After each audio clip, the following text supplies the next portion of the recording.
সবজি ডাল করার জন্য আমাদেরকে প্রথমে কিছু সবজি নিয়ে নিতে হবে, আর নিতে হবে মুগ ডাল। এই মুগ ডালটিকে কড়াইয়েতে ভালো করে ভেজে নিতে হবে। ভাজা হয়ে গেলে এর ওপর জল, লবণ এবং হলুদ দিয়ে সেদ্ধ করে নিতে হবে। এটি সেদ্ধ হয়ে গেলে আমরা ওই কড়াইয়েতে সামান্য তেল দিয়ে সবজিগুলিকে ভালো করে ভেজে নেব। সবজিগুলি ভাজা হয়ে গেলে ওই তেলেই গোটা জিরে, একটা লঙ্কা আর একটা তেজপাতা দেব। তার দেব কাজু বাদাম, কিশমিশ আর কুচানো নারকেল। এগুলি ভালো করে ভেজে নেব। তারপর দেব আদার বাটা, তারপর হলুদ আর লঙ্কা দেব।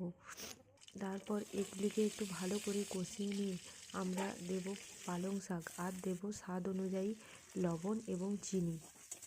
তারপর দিয়ে দেবো সবজিগুলিকে। তারপর অল্প জল যোগ করে আমরা ভালো করে সেদ্ধ করে নেব ডালটি। তারপর কিছুক্ষণ পর ডালটি হয়ে গেলেই আমরা এর ওপর ঘি দিয়ে দেবো। চ্যানেলটি ভালো লাগলে লাইক এবং সাবস্ক্রাইব